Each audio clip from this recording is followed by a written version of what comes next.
Hello guys, and welcome back to the channel. This is a new video of a series where we are going to create our own video game in Unity and C#. Today I'm going to introduce C# as a programming language within Unity. I don't want to do it in a tedious way, but I want to do it in an original way where I'm going to explain things as we go with the learn by doing approach. And today we're going to build an elevator object which is going up and down. And by doing that, I will introduce some basic programming concepts like data types, conditionals, and a little bit more. So let's start by creating our new script here in the scripts folder. Right click, create C# script, and I'm gonna call it elevator. Alright, so let's double click and open it up. Okay, before we start working on the actual script, let me go back to Unity real quick. Because what I'm going to do, I'm going to select my cube object, which I will use as elevator object. If you don't have that for any reason, you should from the previous tutorial. But if you don't have that, right click here anywhere here in the hierarchy and create a 3D object cube and make sure to place it at position 0, 0, 0. Now, once you have your cube selected on the inspector, if you scroll down, we have already a cube script from last class. So what we do, we disable this script and we plug in our new elevator script instead. As you know, these are components. You can have more than one script on a game object and you can disable them temporarily. So right now, our cube will only run the elevator script. Let's go back to Visual Studio. Okay, first of all, we get rid of these Unity system collections and generic. We don't need them for now. We do need Unity engine for debugging. We get rid of these comments too. And we define a new variable, public. We learned what public is in the previous class, and that's going to be of type game object, and we call it elevator. This will be our reference to the cube.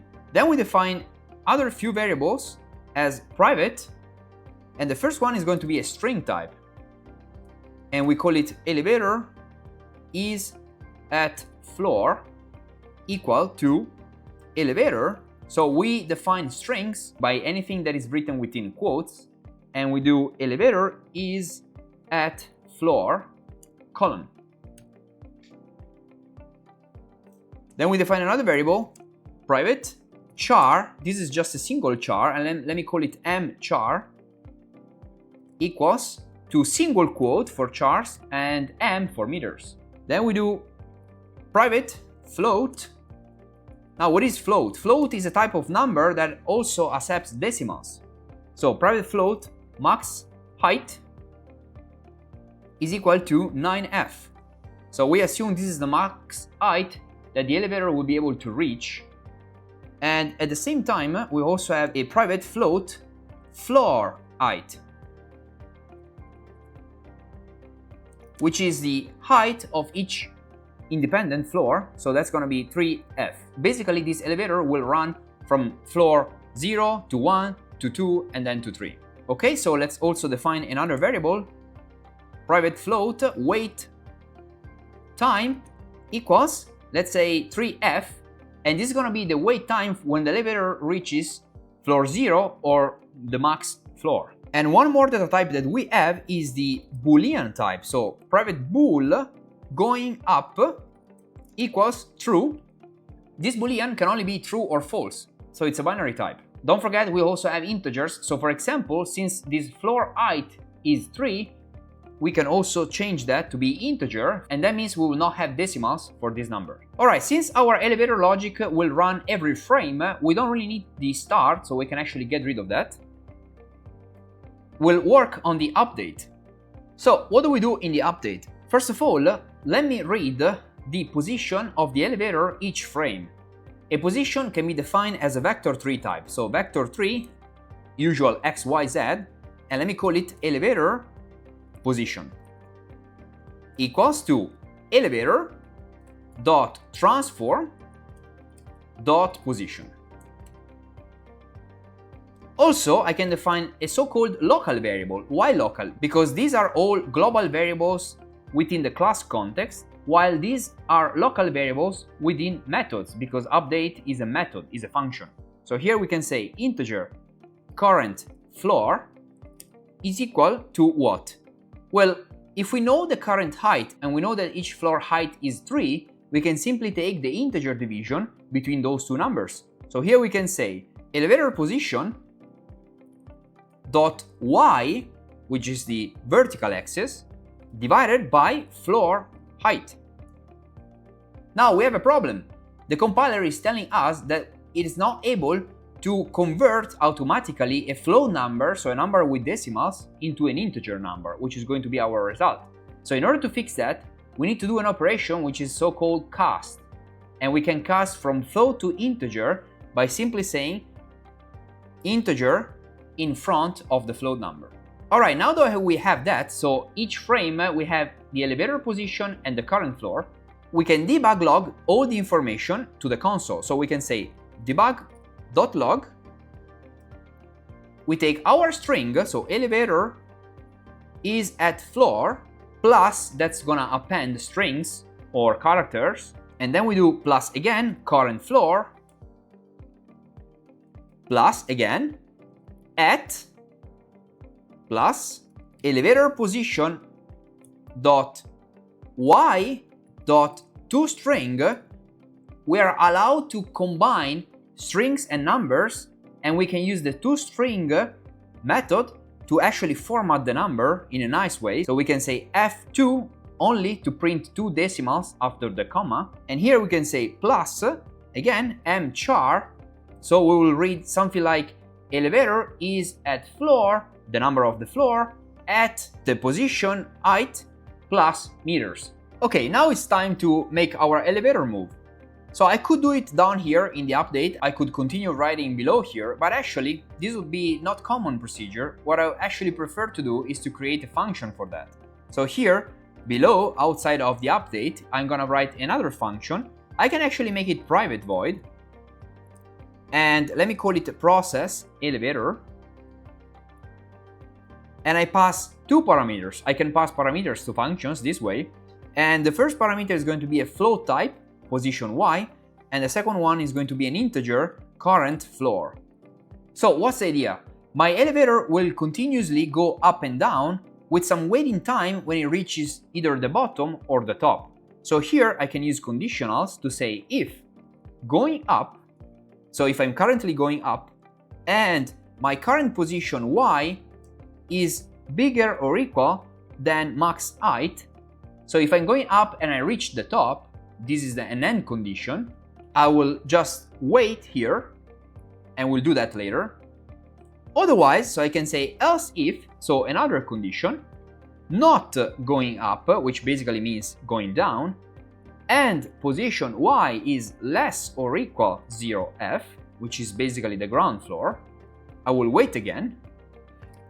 Else, so basically if none of the above, what happens here, I simply move the elevator. So here I can say float direction.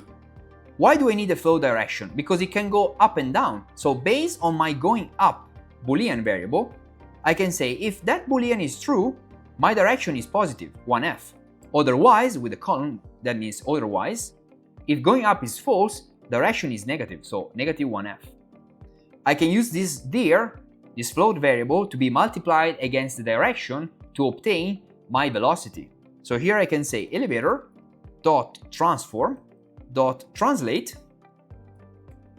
vector 3 dot up, which is the up direction, but since I multiply by dir, that could also be negative, so down direction, and I multiply against time dot delta time to make my motion frame rate independent. Alright, so this is to move my elevator. So if I run it like this, so let me say here in the update, so every frame, I do process elevator, I pass my elevator position dot y and also the current floor. I can simply save this code and run it like this. Now, what happened in this case, there is simply will not be any wait, but we have another problem. We also do not have a change in direction. So we need to implement our wait function down below here. So let me just open up a space and say private void wait. So this new function is going to be a counter function, basically with the max wait float, which we define up here, so wait time is 3f, and I will decrease that value every time I enter this function, as long as I'm not changing the direction. So here what I do is, if wait time is bigger than 0f, I'm going to simply decrement that by what? Well, by time delta time. Because as I know, I can say minus equal time dot delta time, and that is gonna decrement the value in time. So after 1 second, I will remove 1. After 2 seconds, I will remove 2, and so on and so forth. Else, so if I actually reach 0, what I do, I simply reset my wait time back to 3f. And finally, I change my going up direction. So going up is equal to not going up. Basically, I'm inverting the two values. So while I'm waiting, I also want to make sure that the current elevator position is fixed and precisely at either 0 or max height. So here at the top, I can also say elevator.transform.position. Now I can say something like .y equals directly, because the individual x, y, z components are read-only, but I can set the position instead. So here I can say position is equal to new vector 3. I keep the same x and z, and I just change the y. So here I do elevator.transform.position.x, comma. Let me go down one line and say, okay, am I going up? If yes, so it's the same thing as before. I set this to be max height. Otherwise, I say 0f. And for the same reason, I keep the z fixed. So transform.position.z here. Okay, so now it's finally time to clean this code and of course call our wait function, which we define below here. So let me uncomment this and just call the wait function here and also here. So the logic now should work, and the only thing that I have to do is to save this code, make sure it builds. Alright, let me go back to Unity. I keep the cube selected so I can see the current position, and at the same time I will keep the scene view open and the console will print the current values. So let me save the scene and press play. Alright, this is a common problem. Very often when you create a reference into some script, you forget, especially the first times, to assign the values. So here I get a null reference exception that is totally expected. So let me stop it, select my cube, which is the object with the elevator script on it, but you see there is a reference elevator which needs to be filled in, and I assign it with my cube object. Drag and drop it. Alright, now we are ready to save it and press play again. Okay, as you see, my elevator, my cube, is moving up, and at the bottom here you see elevator is at floor 1, 2, and then 3, then waiting 3 seconds, inverting direction, going back down. If you keep the position highlighted here, you also see the position of the cube in the inspector. See, now is position 0, so elevator is at floor 0 at 0 meters, then it goes up. Every 3 meters I increase the floor number, and that works. Alright guys, so this was a very short C# introduction with the basics. We'll see more complex topics like iterations, coroutines, and basically all the stuff that we need for our game dev journey. If you enjoyed this video, don't forget to like, comment, and subscribe, and I'll see you at the next one.